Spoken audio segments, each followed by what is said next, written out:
जंगल मित्र tunes. वाह, क्या गजब का शिकार है। इसकी महक ही बता रही है कि आज की रात कितनी जायकेदार होने वाली है। बस दुआ है कि कोई और हिस्सेदार बीच में न टपक पड़े। तभी झाड़ियों में जोरदार सरसराहट होती है और एक खूंखार भेड़िया बाहर निकलता है। ऐ सियार, अपनी इन नीच नजरों को इस हिरण से दूर रख। यह मेरा शिकार है। मैंने इसका पीछा तब से किया है जब यह नदी किनारे पानी पी रहा था। तू तो बस दूसरों के बचे खुचे मांस पर पलने वाला गीदड़ है। दूर हट यहां से।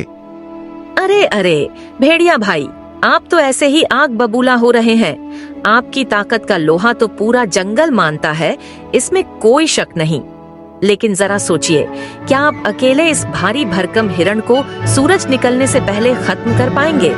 सुबह होते ही गिद्धों और लकड़बग्घों की फौज यहाँ पहुँच जाएगी। क्यों न हम एक समझदारी भरा सौदा कर लें? कैसा सौदा? अब तू मुझे सिखाएगा कि शिकार का बंटवारा कैसे होता है? बिल्कुल नहीं, मैं तो बस आपका काम आसान करना चाहता हूँ। हम इसे आधा आधा बांट लेते हैं।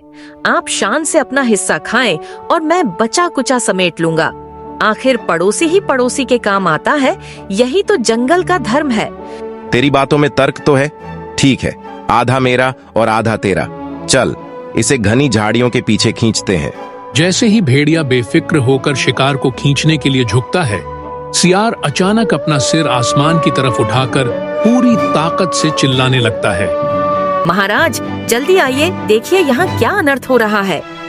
ये क्या पागलपन है? चुप हो जा नीच। अगर शेर ने सुन लिया तो हम दोनों की खाल खींच जाएगी। वही तो मैं चाहता हूँ। अब देख तेरा अंत कैसे होता है। भारी कदमों की आहट के साथ शेर का प्रवेश, पूरे वातावरण में सन्नाटा पसर जाता है। किसकी मौत उसे यहाँ खींच लाई है? किसने मेरी रात की शांति भंग करने की जुर्रत की? और यह शिकार यहाँ क्या कर रहा है? क्या यह मेरी अनुमति के बिना मारा गया है? महाराज, न्याय कीजिए। मैं तो आपका नादान सा सेवक हूँ। मैंने बड़ी मशक्कत के बाद आपके सुबह के नाश्ते के लिए यह हिरण मारा था। मैं बस आपको खबर करने ही वाला था कि तभी इस दुष्ट भेड़िए ने मुझ पर हमला कर दिया और शिकार छीनने की कोशिश की। महाराज, यह सरासर झूठ है। यह सियार झर उगल रहा है। शिकार मैंने किया है और इसी ने मुझे आधा हिस्सा देने का लालच देकर यहाँ फंसाया है। महाराज, इसकी बातों पर यकीन न करें। यह अभी अभी कह रहा था कि शेर अब बूढ़ा और कमजोर हो गया है। अब जंगल का असली राजा मैं हूँ। इसने आपके हिस्से के मांस पर दांत गड़ाने की हिमाकत की है महाराज। क्या भेड़िए, तेरी इतनी मजाल? तूने मेरे अस्तित्व को चुनौती दी। तूने सोचा कि शेर सो रहा है और तू उसके हिस्से का शिकार डकार जाएगा। नहीं महाराज, सियार आपको गुमराह कर रहा है। मैं आपकी सौगंध खाता हूँ। खामोश। गद्दारों की जुबान से निकली सौगंध की कोई कीमत नहीं होती। आज मैं तुझे ऐसा सबक सिखाऊंगा कि फिर कोई मेरी सत्ता की तरफ आंख उठाने की हिम्मत नहीं करेगा। अचानक बड़े पेड़ों की टहनियां हिलती हैं और एक वृद्ध हाथी सामने आता है। ठहरिए वनराज, क्रोध में लिया गया फैसला अक्सर निर्दोष का रक्त बहा देता है। इस भेड़िए को छोड़ दीजिए। गजराज, आप इस समय यहाँ? क्या आप इस चोर का पक्ष ले रहे हैं? मैं पक्ष नहीं ले रहा महाराज। मैं केवल उस सत्य का साक्षी हूँ जिसे मैंने अपनी आंखों से देखा है। मैं पिछले कई घंटों से इसी बरगद की छाया में विश्राम कर रहा था। महाराज, हाथी दादा की उम्र हो गई है। शायद इन्हें अंधेरे में भ्रम हो गया होगा। मेरी आंखें धुंधली हो सकती हैं सियार, लेकिन मेरे कान और बुद्धि अभी भी बहुत तेज हैं। महाराज, सियार ने खुद भेड़िए को झांसे में लिया और आधा हिस्सा देने का वादा किया। जैसे ही भेड़िए ने इसकी बात पर भरोसा किया, इस धूर्त ने आपको आवाज लगा दी ताकि आप भेड़िए का काम तमाम कर दें और यह अकेले मजे से शिकार खा सके। क्या यह सच है सियार? तूने मुझे अपनी निजी साजिश का मोहरा बनाने की कोशिश की? महाराज, वो दरअसल मैं तो... अब सफाई मत दे। तूने अपने राजा के साथ गद्दारी की है। तुझे लगा कि तेरी छोटी सी चालाकी मेरी सूझबूझ को मात दे देगी। शेर एक जोरदार झपट्टा मारता है और सियार को उठाकर दूर कंटीली झाड़ियों में फेंक देता है। जा भेड़िए, आज गजराज की वजह से तेरी जान बच गई। लेकिन यह याद रखना, आइंदा किसी सियार की मीठी बातों में मत आना। अब यहाँ से दफा हो जा। भेड़िया दुम दबाकर तेजी से गायब हो जाता है। महाराज, शक्ति शासन करने के लिए होती है, लेकिन उस शासन की नींव न्याय होनी चाहिए। चालाक लोग हमेशा ताकतवर के कान भरकर अपना स्वार्थ सिद्ध करने की कोशिश करेंगे। आज आपने मेरी आंखें खोल दी गजराज। धोखा देने वाला चाहे कितना भी शातिर क्यों ना हो, सच्चाई की रोशनी उसे ढूंढ ही लेती है। झाड़ियों से सियार लंगड़ाते हुए बाहर निकलता है। उसका शरीर जख्मों से लहूलुहान है और आंखों में प्रतिशोध की ज्वाला जल रही है। शेर की वो बेपनाह ताकत और उस बूढ़े हाथी की गवाही, आज इन दोनों ने मिलकर मेरा खेल बिगाड़ दिया। पर याद रखना, सियार अभी मरा नहीं है। इस जंगल ने अब तक सिर्फ मेरी चालाकी देखी है, अब मेरा खौफनाक इंतकाम देखेगा। शेर ने मुझे इन कंटीली झाड़ियों में फेंककर अपमानित किया है, अब मैं उसे ऐसी गहरी खाई में धकेलूंगा जहां से कोई हाथी भी उसे बाहर नहीं निकाल पाएगा। तभी वहां से एक जंगली सुअर गुजरता है, जो अपनी ताकत के घमंड में चूर और लड़ाकू स्वभाव का है। सियार उसे देखते ही गिरगिट की तरह रंग बदलता है और अत्यधिक पीड़ा का ढोंग करने लगता है। उफ, मर गया।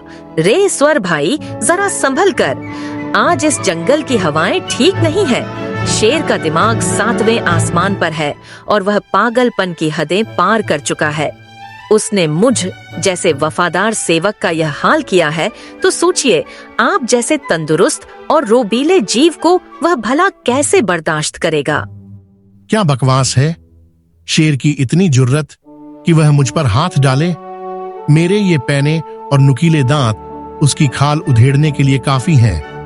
वह मुझसे टकराने की हिम्मत नहीं करेगा। अरे भाई, यही तो असली बात है। शेर को आपकी इसी बेखौफ ताकत से डर लगता है। आज मैंने खुद अपनी आंखों से देखा और कानों से सुना। वह हाथी के साथ मिलकर एक ऐसी खौफनाक साजिश बुन रहा है जिससे जंगल के हर ताकतवर जानवर को बेड़ियों में जकड़ा जा सके।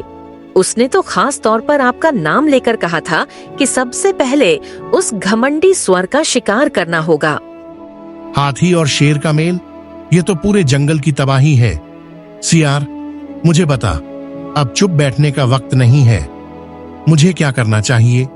देखिए, अकेले लड़ेंगे तो शेर आपको फाड़ देगा, लेकिन अगर आप जंगल के बाकी दिग्गजों जैसे भैंसों के झुंड और फुर्तीले चीतों को इकट्ठा कर लें और उन्हें समझाएं कि शेर अब बूढ़ा और सनकी हो गया है, तो हम सब मिलकर उसे इस गद्दी से उतार सकते हैं। फिर जंगल हमारा होगा। बरगद के विशाल पेड़ के नीचे का मैदान। सियार ने धीरे धीरे कई जानवरों के कान भर दिए हैं। शेर अपनी गुफा में बेखबर सो रहा है और हाथी नदी के किनारे शांत खड़ा है। मेरे बहादुर साथियों, आखिर कब तक हम इस बूढ़े शेर की तानाशाही सहेंगे? वह जब चाहे जिसे चाहे अपराधी करार दे देता है।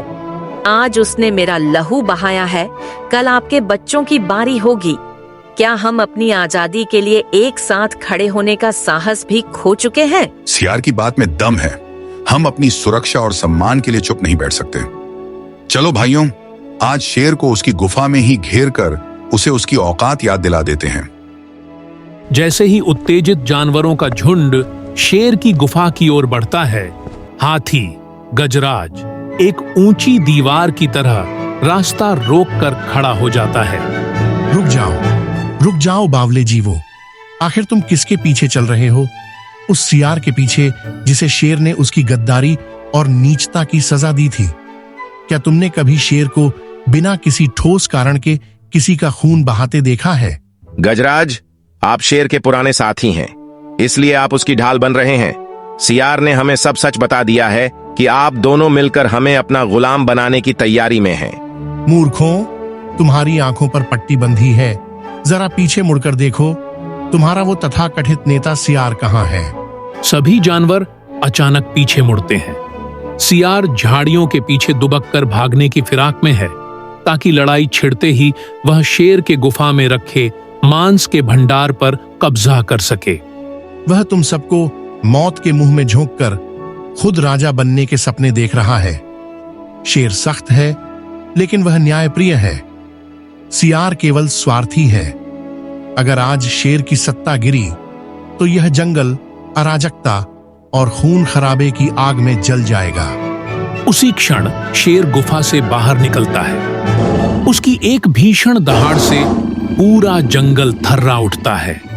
जानवरों का जोश ठंडा पड़ जाता है और वे डर के मारे कदम पीछे खींच लेते हैं। तो आज यहां मेरे ही खिलाफ बगावत की तैयारी हो रही थी। कौन है वह सुरमा जो मेरी गुफा के मुहाने पर युद्ध का ऐलान करने आया है? पूरे मैदान में सन्नाटा छा जाता है। सुआर अपनी गलती समझकर शर्मिंदगी से सिर झुका लेता है। शेर बिजली की फुर्ती से झपटता है और भागते हुए सियार को उसकी पूंछ से दबोच लेता है। सियार, तेरी फितरत जहरीली थी और हमेशा रहेगी। पिछली बार मैंने तुझे केवल एक सबक सिखाया था, लेकिन इस बार तूने पूरे जंगल की बुनियाद हिलाने की कोशिश की है। सुन, आज से तुझे इस जंगल की सीमाओं से बाहर किया जाता है। यह तेरी काला पानी की सजा है। अगर दोबारा इस इलाके में तेरा साया भी दिखा तो तेरा नामो निशान मिटा दिया जाएगा। महाराज, रहम कीजिए, मैं तो बस बहक गया था। दफा हो जा यहां से, गद्दार।